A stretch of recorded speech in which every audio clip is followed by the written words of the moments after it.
after watching that tape, it was what we thought it was. I mean, just a lot of just back and forth action. They clearly had the advantage in the first quarter against us. They were making a lot of plays against us. We were able to sustain. Were able to take their best shot and hang in there enough before we got a good idea of how we should attack them. And we were fortunate when you watch that tape, to come out on top. Obviously, we understand that, but we earned it as well. Okay, but I'll go ahead and just open it up for questions. Okay, let's go on. How is Sean Ellis? Can you kind of run through? He said his hand is broken. Right. So, yeah, it's broken, but we're gonna let him think that's no big deal. Okay. It is something though. He had his whole hand was like this, and he had the big cast around it, and so he got a chance to get a sack on Rivers, and he couldn't understand it because he wrapped him up and he's squeezing as hard as he could, and he's just like, I can't believe I can't get him down. And it's like, oh yeah, he's squeezing his hand in that cast, so that was a problem. But we hope that that we can come up with something for him that he can function a little better with it. It's a very competitive game. It's 15-10. The ball was backed up on their 10-yard line, I believe, when they pulled Peyton Manning. Again, they earned the right to play that game any way they wanted. And we've said it and all that, but clearly they were the number one seed in the AFC for a reason. It's an outstanding football team. Really an underrated defense, and I don't know how that really is. A true underrated defense. They have two Pro Bowl defensive ends in Mathis and Freeney. Gary Brackett is an underrated linebacker. I would think that David Harris and him probably deserved the Pro Bowl berth. Ray Lewis is in that group as well, but he really flies around. They're fast, athletic group on defense, and then on offense, it's Peyton Manning and company. So. Enough said about that. The motivation is going to come from the fact that the winner of this game advances to the Super Bowl, and that's probably motivation enough. The fact we did win that game by 14 points, it wasn't like we squeaked it out by 1 point or something like that. It was, we played well. Granted, it was the Colt JV team or whatever people want to call it. They still had the Colt uniform on. How did you think the game was going when they pulled Manning? I mean, was it going the way you wanted it to go? Did you feel? Well, I wanted to be ahead of them, but it was, we thought it was going to be a great challenge, and it was, it'd have to come down to winning the game in the fourth quarter. That's what we thought would happen. Have you had any moments yet where you've kind of thought, in your own private time, if you've even had any lately, that hey, this is what I told everybody, from the get-go, that we were gonna do some damage here.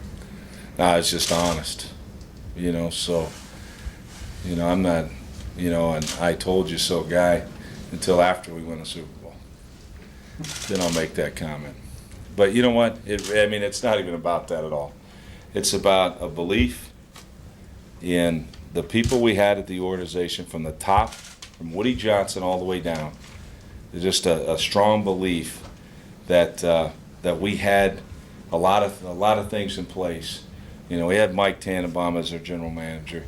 I was wanting to hire a great staff and felt confident of being able to hire a great coaching staff. And then the way it worked out, we were able to pick up, draft Mark Sanchez, trade up to get Mark, and then later to trade up and get Sean Green.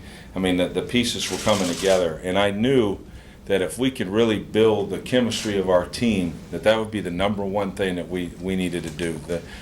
Have that team come together and believe in the one goal that we have, and that's to win a Super Bowl. And you've got everybody buying in. I got guys crying in the locker room because they're not active. So that's a real positive thing for me. Everybody wants to contribute to the team success, not the individual success. Well, they're probably going to go right down to the wire. You're playing the Colts, so that this one, I can't see us ever getting blown out. I just that doesn't ever enter my mind ever. And you're playing against the Indianapolis Colts. They're not going to get blown out by anybody. The Chargers are a vertical passing attack, and you have to get depth in your zone coverages and all that kind of stuff, and then they kill you with screens and all that kind of stuff. This team is more, they're both built by the pass, but they go about it differently. It's more controlled passing. He'll take his shots down the field, Peyton will, but it's more, it's not necessarily really underneath, but it's, they can work separation routes from you and do different things. Sean Ellis was saying earlier that at some point in a meeting, you would ask the guys who had Super Bowl rings to raise their hand and look around and see that there weren't very many. When was that? When did that take place? That was earlier in the season. I think it was maybe after we lost to, might have been the night before Carolina, I believe. I think that's when that was. But it was just a point where I thought we had the talent. I thought we had the chemistry to do some special things, and to waste an opportunity, no matter how slim it looked at that time for the outside world, that would be a mistake. In other words, put everything you had into it, believe in each other, and there's no reason why we can't be in this very spot right now. And our guys did that.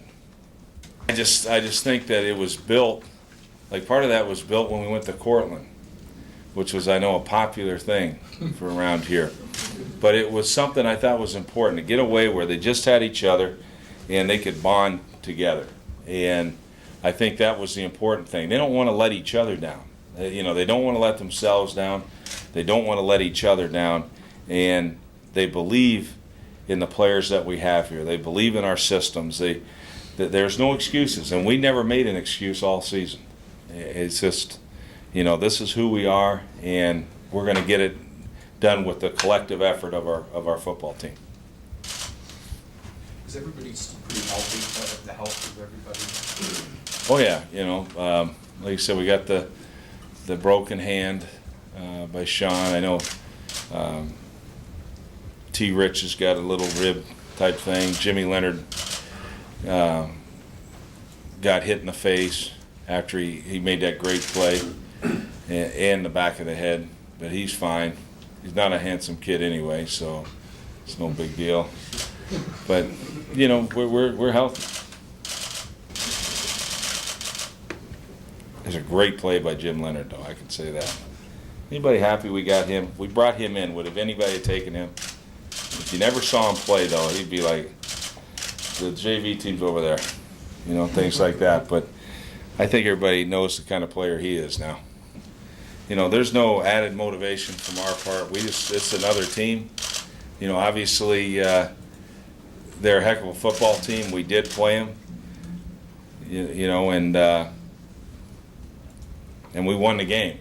Did they pull their guys? Absolutely, and they earned that right. And I said that from day one.